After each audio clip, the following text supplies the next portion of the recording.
The following is a production of Fenix Media. The views expressed do not necessarily represent those of the company or its advertisers and may contain language that's unsuitable for younger listeners.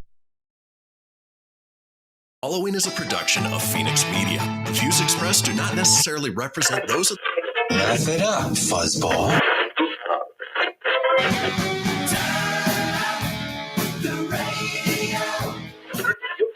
I'm about to do to you what Limp Bizkit did to music in the late 90s.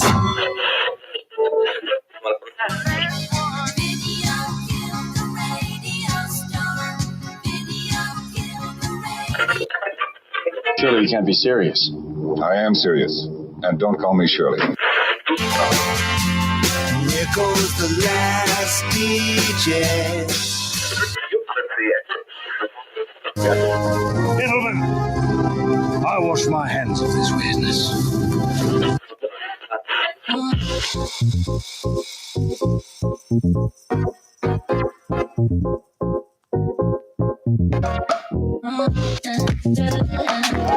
Hello, everybody, and welcome to another brand new episode of the Kristian Fenix Radio Show. It is Friday, July 2nd. We are your daily dose of laughs and levity in a crazy, crazy world. I'm joined by my co-host, the Savage One, Mr. Tony Spark, live and in studio. Tony, how you doing this morning? Hey, buddy. It is good to be here live in Sparks, Nevada, back home, ready for a fun new episode. And, got a little rest and, got a headphone set that didn't charge correctly. So got two cords coming out. That should be a good time. Other than that, man, I'm doing good. How are you doing? I'm good. You know, that's always sort of the joy of, getting set up in a new place. It's obviously not, at home, familiar. We've got cords and plugs and everything going everywhere. But, and even at the top of the show, we had some weird, audio loop that was going on. But got that figured out real quick. And you know what? We're here for a brand new show. So absolutely. Hey, and there's a new background, it's something different to look at, a little different view. But man, it's great to be here in studio with you. It's nice. Yeah, I'm looking forward to it. And it's Friday. So Friday before a holiday weekend, which is even that much better. Absolutely, man. You gotta love that. Well, folks, let's go ahead and kick things off the way we do each and every day with a question from my co-host.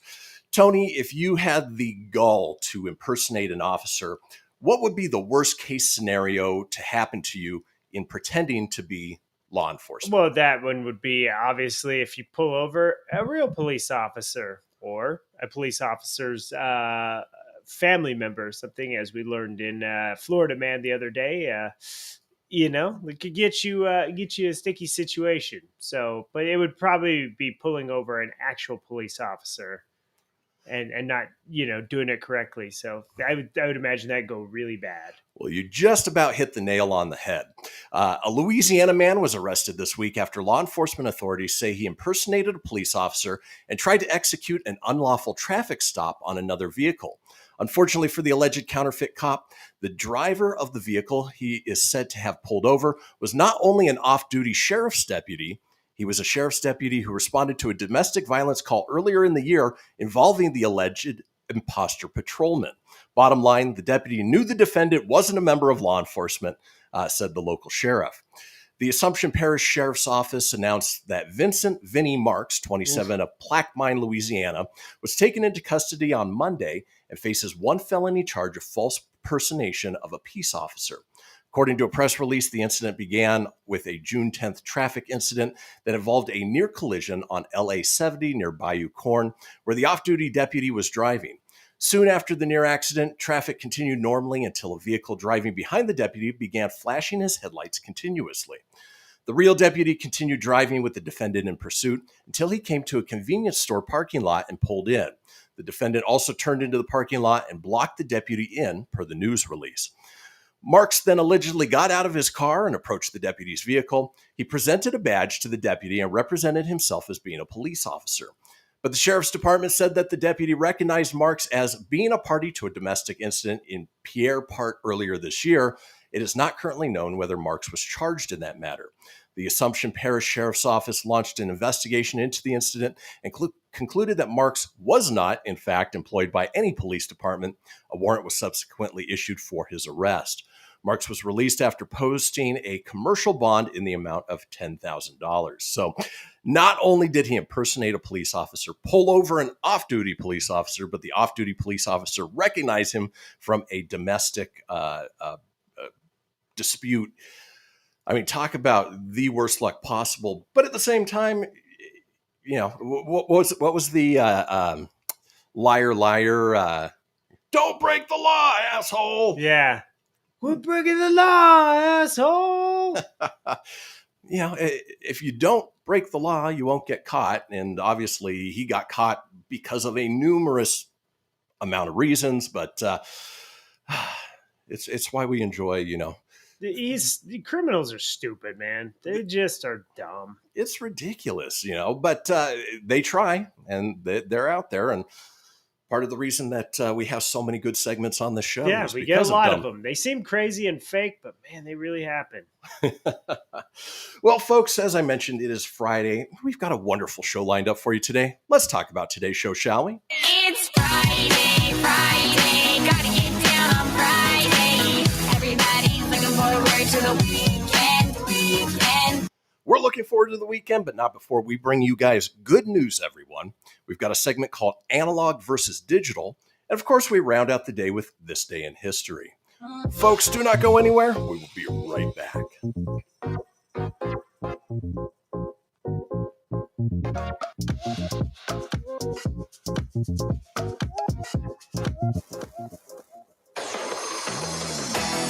Behold my process. Ooh, yeah, let me tell you something right here. It's the Loot Crate subscription box, yeah, full of exclusive loot, fun surprises delivered to your door every month. Just pick up your favorite geeky genre, Daddy. From the original Loot Crate, the Loot Crate DX collectible boxes, dude. Cowabunga! To the Loot Gaming video game box. Woohoo! Yee-hoo! Wowzers! With crits starting as low as $11.99 per month, there's a box just about for all collectors. To get your geek on, head over to phoenixmedia.us/Loot Crate and claim your exclusive offer. That's FENIXmedia.us/Loot Crate. Great Scott! Snap into a Loot Crate, dig it? I spend a lot of time in the backyard, and I'm the center of attention at summer barbecues. In '96, I made some of the tastiest s'mores. And in '09, it was me, your backyard fire pit, that accidentally started a wildfire when a summer breeze carried one of my embers into some dry brush. Spark a change, not a wildfire. Visit SmokeyBear.com, brought to you by the U.S. Forest Service, your state forester, and the Ad Council. Only you can prevent wildfires. Hope you enjoyed your meal. And I just want to say, he's lucky to have a brother like you. Lucky? Caring for my brother is far from easy. But he's a part of me, like my arms and legs, so I'll be his. No time for tired. Nothing can disable this love. He needs me, but I'm the lucky one, even though I need help now and then. If you're caring for a loved one, visit aarp.org/caregiving for care guides and community. Support for your strength. Brought to you by AARP and the Ad Council. What if I told you that a tornado was going to happen tomorrow, right where you live? That it would touch down at exactly 3:17 p.m., and I told you the exact path it would take. You would, of course, prepare. You would talk with your loved ones, and you'd make a plan today. It's true, I can't tell you a tornado will strike tomorrow, but shouldn't you have a plan anyway? Go to ready.gov/communicate and make your emergency plan today. Don't wait. Communicate. Brought to you by FEMA and the Ad Council. This is Mario Andretti. You know me as a race car driver, but I'm also a Meals on Wheels volunteer. I've raced against the sport's biggest personalities, but I've never met more vibrant, amazing people than the seniors served by Meals on Wheels. You can make a difference by dropping off a hot meal and saying a quick hello. So, America, let's do lunch. Volunteer your lunch break at americaletsdolunch.org. This message brought to you by Meals on Wheels America and the Ad Council.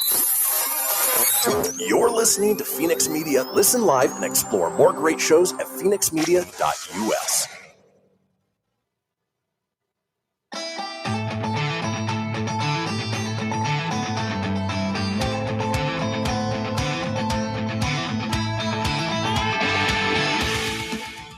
Get everything you need for the Kristian Fenix Radio Show over at phoenixmedia.us or on Facebook at facebook.com/Fenix Media Radio. Now back to the show. And we are back, folks. This is the Kristian Fenix Radio Show, and we've got a little thing we talk about each episode. It is the Fenix Line, our 24-hour-a-day, 7-day-a-week voicemail line, giving you guys, the listeners and watchers, an opportunity to chime in on anything whatsoever. Maybe you impersonated a police officer and accidentally pulled over a police officer. We want to hear about it. Go ahead and give us a call at 855-FENIX-RADIO. That's 855-FENIX-RDO or 855-336-4973. All we ask is that you keep it entertaining. We'll compile those together, put them out in a future show. Now, it is Friday, and as we like to do on Fridays, with so much bad news, hate, vitriol, divisiveness out there, we like to turn the tables a little bit and bring you guys something I like to call Good News, everyone! So I'll go ahead and kick things off with my good news story. Sewing is a craft that's been passed down through the ages from mother to daughter and from father to son. Traditionally, it's also served as one of the few consistent sources of income for women, especially marginalized ones. Margaret Jankowski learned to sew from her mom. As an adult, rather an avocation than a vocation, it wasn't something she pursued full-time, but she enjoyed it enough that she taught sewing classes and created clothing for her first child. In 2004, in the wake of the tsunami that devastated Sri Lanka, the story of a woman whose dream of becoming a tailor was dashed after spending years saving up to buy a sewing machine, struck a chord that resonated with Jankowski. I could easily make a living without my sewing machine, Jankowski told Christian Science Monitor. That wasn't true of this woman. Inspired, Jankowski made a spur-of-the-moment decision to find a way to get some machines to Sri Lanka. Her original thought was to simply get a hold of a few used machines and send them on. But when she outlined her plans on the local news, the project took on a life of its own, and donated machines started rolling in. In 2005, the first shipment of 25 boxes containing toys, medical supplies, fabric, and sewing machines were distributed between 5 orphanages in India and Sri Lanka. In addition to creating clothing, the machines were used as learning tools to teach the children an occupation they could put to good use later in life. Since then, the Sewing Machine Project has rehomed 3,350 sewing machines to recipients facing a variety of socioeconomic challenges, resulting from a variety of causes, including war conflicts, natural disasters, and boy, it's not even Wednesday. Not even Wednesday, buddy. Generational poverty. Poverty. After Hurricane Katrina, hundreds of machines were delivered to New Orleans Mardi Gras costume makers.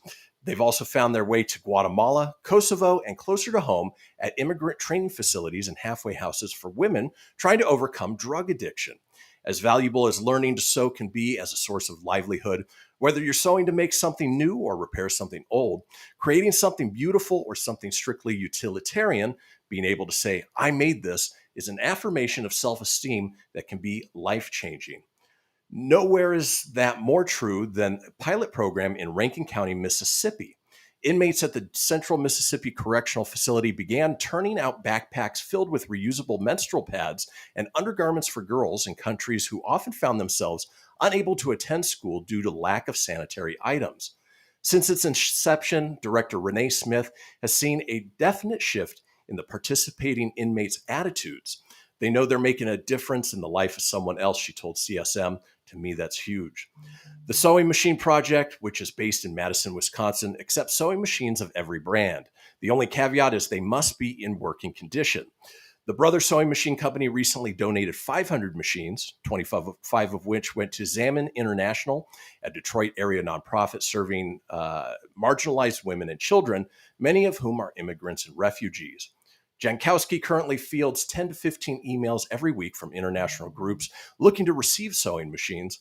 Having started the program almost on a whim, she initially had no idea just how huge the demand would be. Sadly, she says the funds aren't available to supply everyone who asks at the moment, but she hopes in future the program will be able to expand to meet the growing need. As with many charitable programs, the parameters of the COVID-19 pandemic has forced a shift in the way the Sewing Machine Project operates its outreach, but here Jankowski is especially hopeful. One of the many gifts I've received in leading the sewing machine project is the opportunity to see not only the need that exists all around us, but also the creative ways in which people and organizations work to address that need, she said. Resiliency, bending and swaying in the face of challenge, shows up everywhere. We adapt and we look to one another for support. Together, all of us are working to meet the needs of those who can benefit from the healing power of sewing. And while the transition may not be seamless, pardon the pun, the Sewing Machine Project's plans to continue its mission to make the world a better place, one stitch at a time.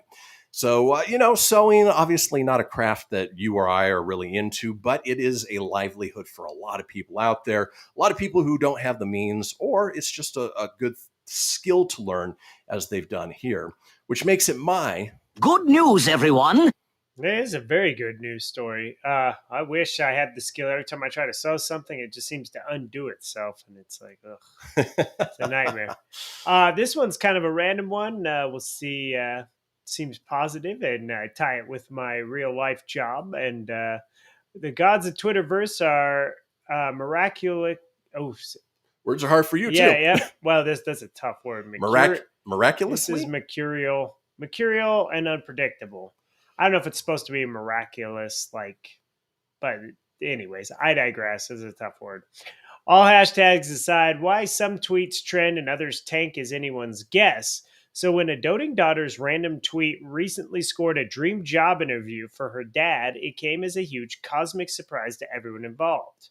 Like many, Rebecca Mix's 50-year-old dad, Jeff, my name's Jeff, was laid off from his last job due to coronavirus-related cutbacks. As an older worker, finding employment was likely going to be tough, but resolute Jeff was not ready to retire. He was determined to land a new gig. His dream job, something public-facing that would keep him on his feet. For Jeff, who'd done his homework on the company culture, that meant Costco. Knowing he was likely out of his depth, Jeff turned to Rebecca for guidance in navigating the current job market. After promising to help him update his resume and gently teasing him that a 21st century email might be in order, Rebecca posted a few humorous tweets about his dad's weirdly particular job ambitions and then says she forgot about them. When the tweets might have slipped Rebecca's minds, the power of social media, who were paying attention, the powers of social media were paying close attention. Mixed messages somehow hit the radar of Costco CEO Craig Jelnick, who contacted several store managers close to Jeff's Michigan home, requesting they bring him in for an interview. One of those managers reached out to Rebecca via Facebook to let her know her serendipitous tweet had hit his mark in a big way. I called my dad, who didn't answer, texted him a screenshot, and called him again. As someone who only FaceTimes by accident, he didn't really understand why I was freaking out. Rebecca recalled in a piece for The Guardian. The sheer ridiculousness of a random tweet making it to the desk of the Costco chief executively most escaped him. While Jeff was excited by the prospect of a job interview, he remained cautious about the final outcome. Even after his final meeting, in which the enigmatic topic of Twitter never came up, he still wasn't sure he was going to be hired. However, while it took some time for the offer to come through, Jeff nailed his second interview. He texted a photo of his brand new employee badge to Rebecca with thanks.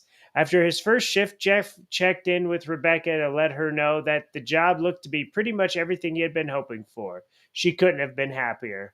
This past year has not been kind to my family, Rebecca wrote. Like many, we didn't emerge from the pandemic without the loss of loved ones. It's a gift to have this odd, wonderful, weird spark of joy amid a time of grief and chaos. On a final positive note, Rebecca reports that when one of her dad's new coworkers joke, I wonder where they're going to hire the Twitter guy, while the complex of social media might still escape him, Jeff had the satisfaction of being able to say, I'm that Twitter guy. Oh, isn't that tweet? That was the little ad. Great on Jeff to get in at Costco. If he was in Timnath, it'd be pretty easy. You know, all you got to do is get your app in and good. Now, I just wonder, it didn't say what position he got hired for. I wonder if Jeff was smiling, pushing carts or, cleaning a blow up in the men's stall. But either way, Jeff, welcome to Costco. Hopefully he's still there. this was posted June 23rd, so I figure it's relatively quick. But how awesome is the daughter, and for our CEO to see it. I didn't know he used Twitter, but again, I don't really follow any of that in my personal life. I work there. I work hard. I love the company. So awesome to hear that it came across Craig's desk, and then it ended up in the hands of the GMs, and see if they could find a spot for him. It looks like they did. So real cool story there. I'm glad they are able to get their foot in the door, especially in Michigan. I'd imagine that's tough place to get into. Yeah. So, but he's got a good rest of his little end of, post-career gig. It's, I'm sure it'll be fun. We just hired a couple of guys that were close to retirement, but not quite ready to retire yet. And I got to tell you, the work ethic and their bubbly, upbeat attitude, if it's anything like Jeff's, good stuff. That's awesome. And, the corporate culture of Costco always amazes me. There's few brands where you can say the brand name and know exactly what the culture is. Costco is one. Chick-fil-A is another. It's just amazing the quality that they put forth. And then, managers like yourself, Tone, who do the training, who try and impart that culture into the new employees, whether they're, kids just fresh out of high school or, somebody who's starting a second career. Yeah, it's always good, especially when you get the ones that really want to learn it and they want to contribute, be a good part. Got a couple of young guys in my night crew that are like that. And then, of course, you got the older crew. Mm-hmm. So it's really cool to see when you get it all, of course, like any other job, you do get the lazies. I'm just here for a check. See, I don't care. Right. But you do get that too. But. Very cool. Well, I'd say that certainly qualifies as good news, everyone. And I got to say, every time you said the name Jeff, I wish I had that soundbite. And it sucks because I do have the soundbite right here, but I can't. If I play it's pointless. Right. It won't do anything. So my name's Jeff. Welcome to Costco. I love you. Wanted to hear it, but sadly, so many in your head. Those sound bites. But if you're a regular listener of the show, it played in your head just as it did mine. So I like turtles. Well, folks, that does it for Good News, everyone. When we come back, we've got a segment called Analog versus Digital. So don't go anywhere. We'll be right back.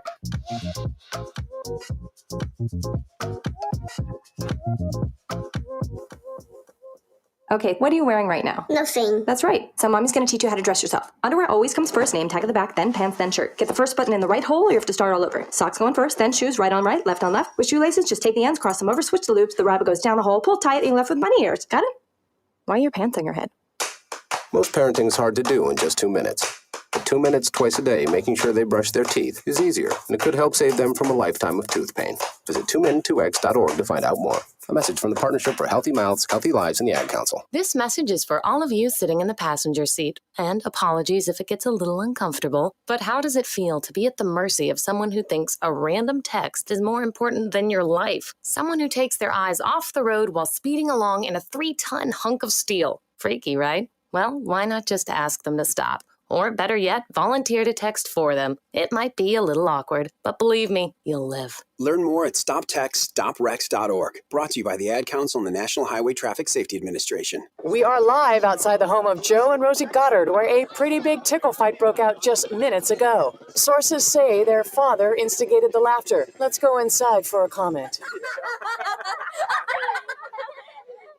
Apparently, they have no comment. Dads, let this be a reminder that it only takes a moment to make a moment. Call 877-4DAD-411 or visit fatherhood.gov. Brought to you by the U.S. Department of Health and Human Services and the Ad Council. How's it going? I'm having a stroke. Are you going to shake my hand? I'm having a stroke. Wow, you're not even moving your arm. I'm having a stroke. When someone is having a stroke, they may not be able to say it with words, but their body language will tell you loud and clear. Look for FAST. F, face drooping. A, arm weakness. S, speech difficulty. T, time to call 911 immediately. Know the sudden signs. Spot a stroke fast. Visit strokeassociation.org. Brought to you by the American Stroke Association and the Ad Council. Hello, Kubo. What have you got planned for today? Come on, this way. Adventure can be found anywhere, but the best place to start is in the forest. It's the most powerful magic there is. Head outside to discover incredible animals. Wow. And beautiful plants that come together to create an unforgettable adventure. So grab your loved ones and explore a world of possibilities. Visit discovertheforest.org to find the closest forest or park to you. Brought to you by the Ad Council and the U.S. Forest Service. My teacher said that we should have a plan in case of an emergency. Do we have one? First thing I'm going to do is grab a flashlight with dead batteries. I'm going to start randomly throwing clothes in the bag. You two will be hiding in the closet and Dad won't be able to find you. And that's when we both start crying. Uncontrollably. Can you pass the cutlets? Winging it is not an emergency plan. Make sure your kids know what to do during an emergency, who to call, where to meet, what to pack. Search Ready Kids at nyc.gov or call 311. Brought to you by the New York City Office of Emergency Management and the Ad Council. You're listening to Fenix Media. Listen live and explore more great shows at phoenixmedia.us.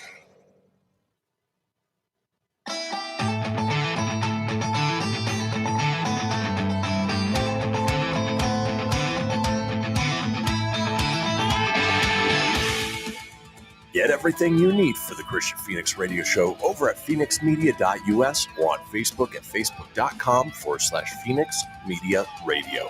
Now back to the show. Indeed. This is the Kristian Fenix Radio Show, and we are all over social media with many of you watching us as we speak on Facebook Live or YouTube Live.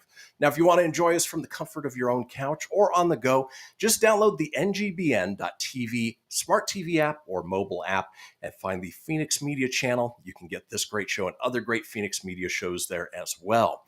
Now, if you want to get a hold of me on social, I'm available at facebook.com/Kristian Fenix Radio. That's Kristian with a K, Phoenix with an F, radio, of course, with an R, or on Instagram and Twitter at Fenix Media Radio. Tony's available at facebook.com/Tony Spark. That's SPARK81, or on Instagram at Tony.Sanfilippo81.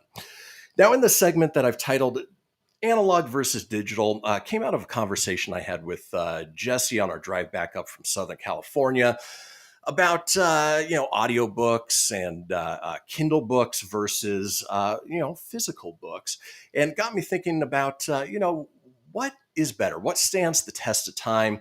The analog version of something or the digital version of something? So what I'll do, Tone, is I'm going to run down a product that has both sort of sides of it, talk about, the analog versus the digital, and find out what you prefer personally. All right. So this segment, as I mentioned, is called Analog versus Digital.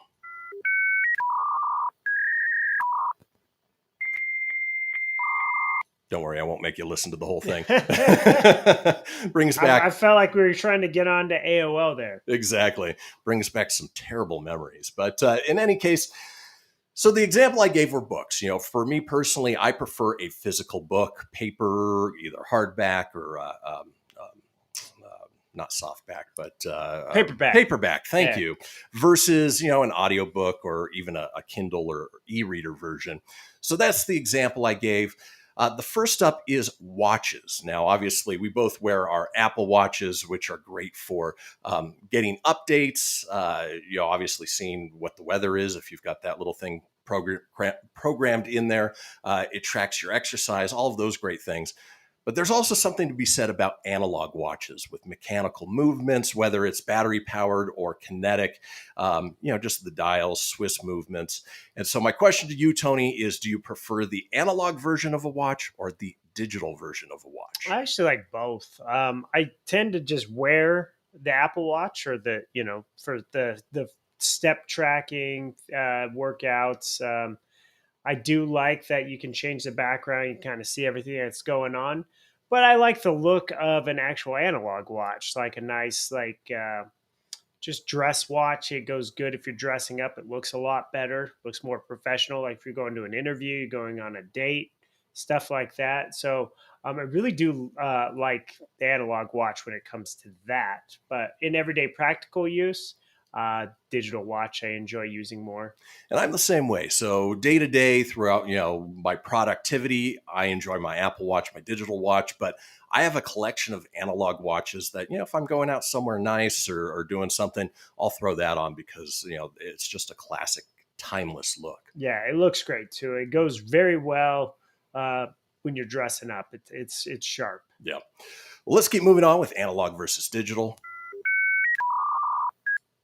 All right, the next one is music. So on the digital side, obviously, we've got services like Spotify, Apple Music, where you can download music, you can stream music. It is, for the most part, pretty good quality. I mean, you can get up to 320 kilobytes per second, but you still get a little bit of that digital feedback to it versus analog, which, that could be CDs, that could be cassettes, or what most people prefer, records, the old turntable vinyl records that, they have a unique sound to them, a unique warmth to them.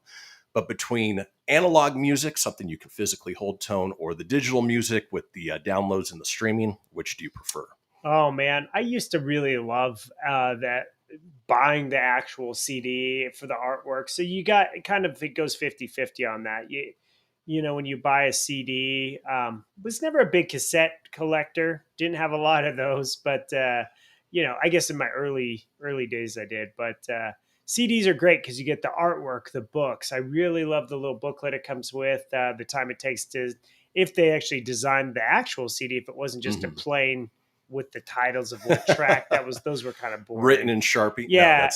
No, like you think back of the Metallica Master of Puppets album where it just was Electra and it just said Metallica Master of Puppets, track 1 and so forth. But anymore, I love digital. I think digital gets me more into new artists, new albums that I didn't know were coming out. Maybe if I haven't followed, for example, you and I are listening to the new Light the Torch album.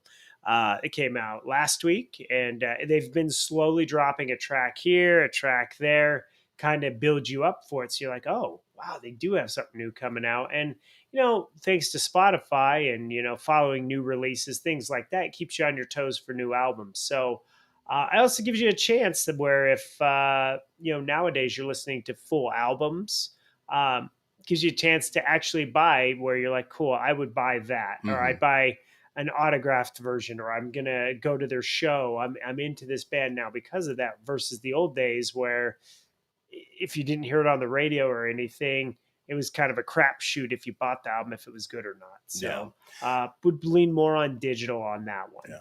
And the nice thing is, I've got a Spotify subscription. I pay $10 a month, which you would basically spend for one CD for an entire library of music, pretty much anything that I want at the push of a button. Now, with that being said, towards the end of the run of CDs, artists started releasing behind the scenes making of DVDs in association with it, or music video compilations, which were always cool as a collector's item. But the CDs themselves, I don't even have a CD player in my car. So and that's the thing. It's I got rid of all my CDs, and I kept Metallica ones. But what they do is, if you watch the show on a regular basis, if you ever see in the background of where I'm normally at, you could actually see them. They're just mounted on my wall. I have them as a decoration piece now. Yeah. I don't ever listen to them. In fact, I got to say the last CD I bought was 10 years. They had a special album they released, and it was only on CD. It wasn't digital. So I bought it, but it was autographed. So as long as there's a certain perk, I'm cool buying it. But like you nowadays, I do have a CD player in my car, but I can't tell you the last time I ever used it. So. Yeah, it makes sense. Well, let's keep moving on with analog versus digital. Good conversation on that. Oh, I agree. Yeah, I thought about it in the car. It's a huge topic. You can do almost like a whole thing just on music. I'd go on rants about it. Hey, you can see from my list here. We're only scratching the surface of possible topics to talk about. This is behind the scenes list. Yeah. I can see this now. Yes. Yes. So the next one is photos. Obviously, in the digital age, our phones now are basically mobile cameras. In fact, most people buy their phones based on the camera quality because you can take as many pictures as you want, delete what you need to. But in printing out a physical photo, it's a little bit harder versus the analog days where, you had the camera rolls and, you had to take it to your local CVS or Costco and have it developed and just hope that you took good pictures. Right. Or you had the instant gratification with a Polaroid camera where you'd take the picture, shake it, and the picture would develop from there. Andre 3000 style. Exactly. Yeah. So between the physical analog photos or our digital camera phones, Tony, which do you prefer in that realm? I actually, you know what? I was in love with digital cameras. I thought they were great and everything, but our phones have evolved so much that I have a digital camera and I never use it. I never bring it with me. I always have my iPhone, and I get praised like, "Oh, you take such great photos." Well, I might catch good shots, but it's the sharpening of the filters and all the cool options that these phones have that I'm able to make them that much better. So I'm a huge fan of the digital. I'm glad that like CBS still allows you to print them out, because I do like to print out photos. I do like to display them. If you come to my place, you do notice I have a lot of photos hanging. It's just a great conversation piece. When people come up, people like to look at things. People like to stare at stuff. I throw little Easter eggs in my photos sometimes, like Taylor Swift here and yeah, there. exactly. You look at things. So again, I gotta say digital, while I do respect and appreciate the original of the analog there. Fair enough. And then finally here on Analog versus Digital, here's one that I know your answer. It's going to be the same as mine. Video games. Mm-hmm. So, and we're talking about, the newest thing right now is, the console makers are starting to make them without drives. You play them in a cloud system. You have the Google Stadia or the Amazon Luna, where you just sort of download it or you stream it live and play it that way, versus the old school where you got the cartridges that you had to blow into, or even the CDs that you could collect, have a nice collection there. Maybe some resale value if you needed. But between the old school analog cartridges and discs versus the new school streaming or downloading, Tony, what do you prefer? Well, you got to say the digital is clean, but there's nothing like old school gaming, man. So Exactly. you see right behind here, the Street Fighter cabinet. Old school is always the way to go. I love the fact that the Nintendo Switch is actually a little cartridge, and I actually go out of my way to buy the physical copy. Video games, I prefer the old ways. Downloading takes up so much space on your hard drive, so you have to go buy these hard drives just to have so much space. They take forever to download. Now, they're more convenient because you can swap games on the fly, but you know what? Nothing like the old, like just swapping out your cartridge and putting in a new one. That's just what I grew up loving, kind of still love that, so I'm going to go old school on that. I'm right there with you, Tone. Well, folks, that does it for this segment of Analog versus Digital. When we come back, we're heading into the final segment of the show. Yes, it's time for This Day in History. Don't go anywhere. We'll be right back.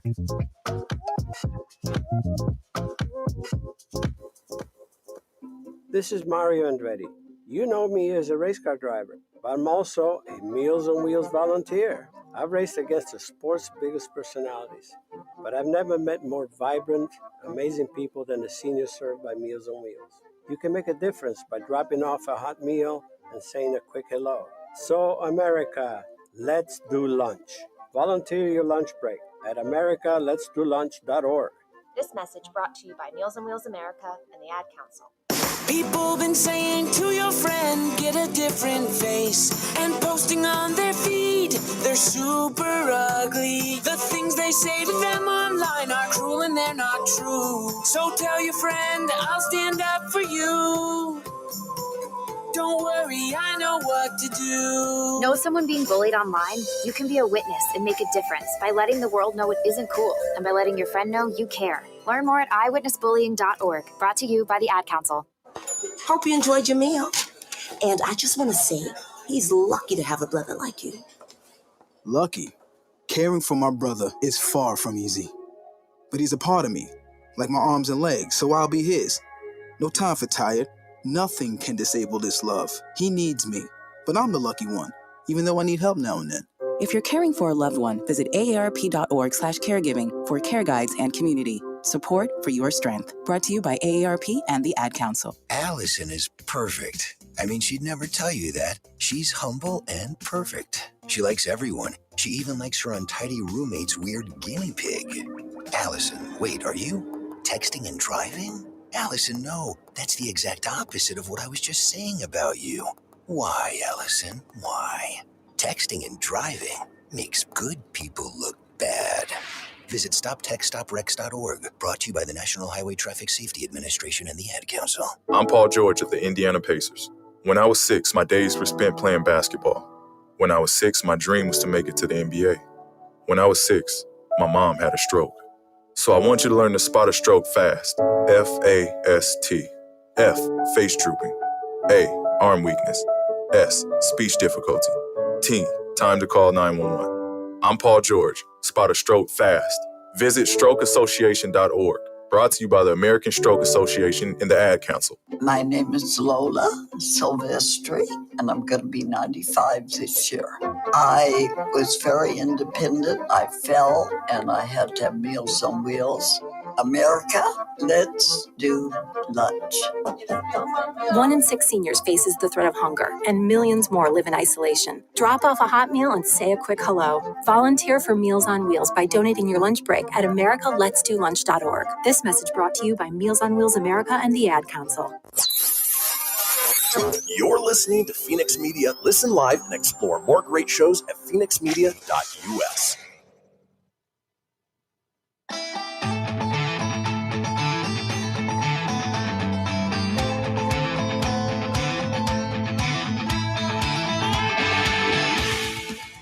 Get everything you need for the Kristian Fenix radio show over at phoenixmedia.us or on Facebook at facebook.com/Fenix Media Radio.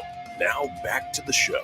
And we are back, folks, and we've made it not only to the final segment of this episode, but also the final segment of the week.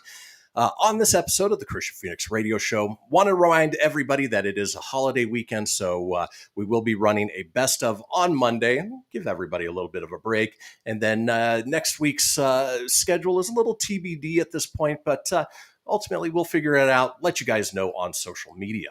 Now, if you missed a portion of this show or you want to go back and catch up on any of the previous shows, it's easy enough to do so. Head over to phoenixmedia.us, click on the show's link, scroll on down to the Kristian Fenix radio show. From there, you can get video, you can get audio as well, or head over to wherever you get podcasts. Apple, Google, Stitcher, Spotify, Anchor, Breaker, TuneIn, iHeart, Doozer, Dozer, Geezer, Gozer. Are you a god? Yes, I am. I'm a super god. I'm the greatest god. I'm the best god I've ever got. you little ugly butchy lady. Oh, while There's you're there, no sound bites, so that's all right.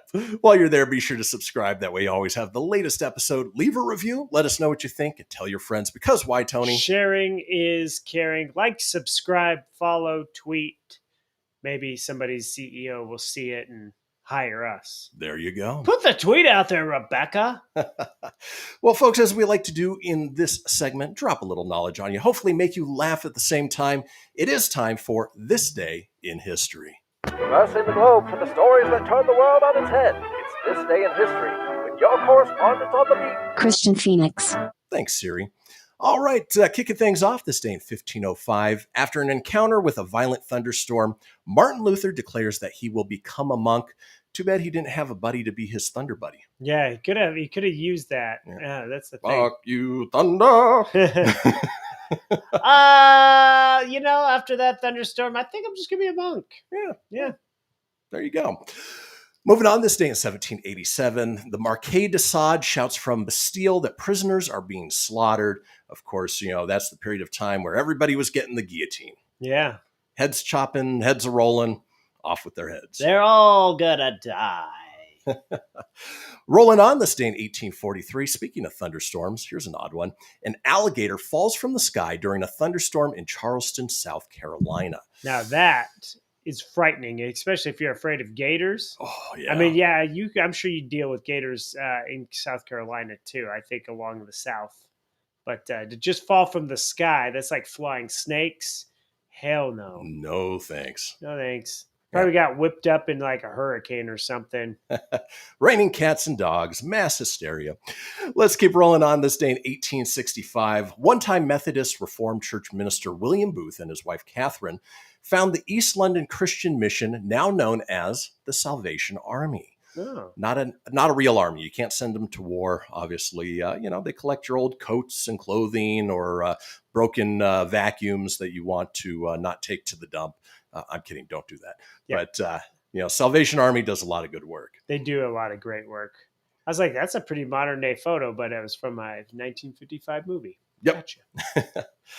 Rolling on, this day in 1881, U.S. President James Garfield is shot by Charles Guiteau, a disappointed office seeker.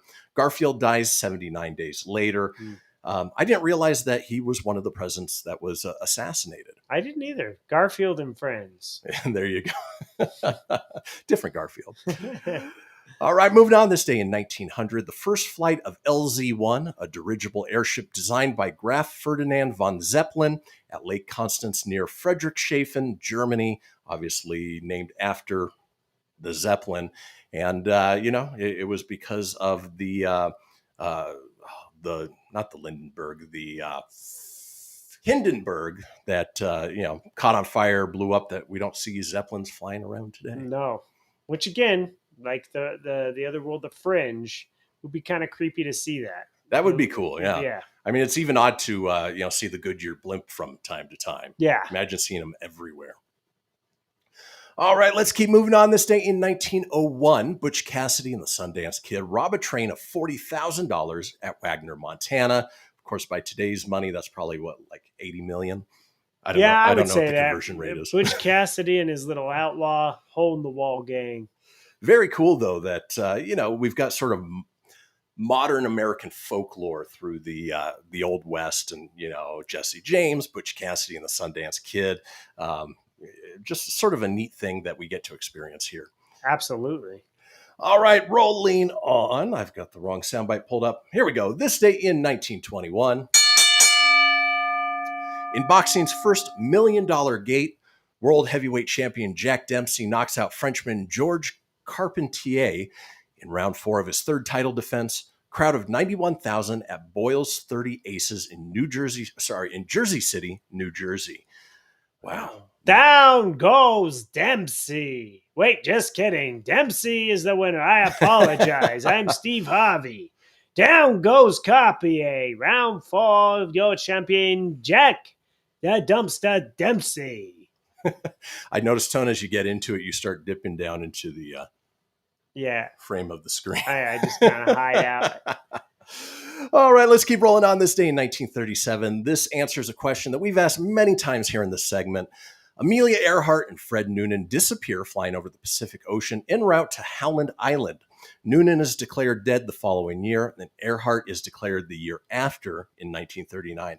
Why declare him dead at 2 separate times? I don't get it. They were on the same flight, so it's almost like they'd be dead unless she threw him. Like, oh, that was the day Amelia tossed out Noonan from her plane. I'm sure they're somewhere, unfortunately, in the ocean because they were never found to this day, right? They never found the wreckage, nothing. Bottom of the ocean or some island that they died on that has been yet undiscovered. Yeah. Who knows? Something. All right, let's keep moving on. This day in 1941, Joe DiMaggio hits a 3-run homer off of Boston's Dick Newsom to pass Willie Keeler's MLB record 44-game hitting streak. Boy, back in the day when everybody was named after a penis. Yeah, Dick Newsom, Willie Keeler. Hey, I got it today. I hit a 3-homer off Dick. Yeah, and I passed that Willie because, man, I like to get that streak going. Let's keep moving on. This day in 1956, Elvis Presley records Hound Dog and Don't Be Cruel, 2 classic Presley songs. I got 2 songs there, Christian. I recorded this thing on this day called Hound Dog, and Don't Be Cruel. I was shaking my hips. I was making them girls a little, wiggly jiggly down their panties. It was good. Gave them a little hound dog action, Not every day you hear the term wiggly jiggly. Wiggly jigglies down my thrust. My thrust system 3000 there. Let's keep moving on. This day in 1962, Sam Walton opens his first Walmart store in Rogers, Arkansas. Too bad that was the only one he ever opened. Nobody ever heard from him again. Never heard of Sam Walton. He looks like George McFly. He does. Lorraine, I got this idea. You're also Lorraine, but you're Lorraine Walton. I'm going to open this store called Walmart. We're going to roll back. We're going to deliver low prices every day. That's right, Lorraine. And we're going to invite in the scourge of the earth for people to people watch. Because I'm Sam Walton. Let's keep rolling on. This day in 1964, Celia Black records the Lennon-McCartney song It's For You, with Paul McCartney playing the piano in that song. Celia Black, thank you. Me and Linda, we're going to, it's not me and Linda. It's me and Lennon. We're going to do It's For You, but it's It's going to be about my girl, Linda. That works. Sure. I had to recover because my brain saw that as Linda, not Lennon. That's all right. It's Friday. We're almost done. So moving on, this day in 1979, the Susan B. Anthony dollar is issued, the first U.S. coin to honor a woman. And I always loved them because they always looked like little gold pieces, which was kind of cool. They're awesome. Also, Susan B. Anthony is the librarian in Ghostbusters. Totally. Especially based off this picture.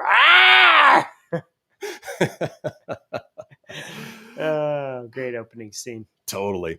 All right, let's move on. Let's find probably time for a couple more. You want a few good ones, don't you? Here we go. This day in 2005, 10 Live 8 concerts held around the world, organized by Bob Geldof to raise awareness of poverty.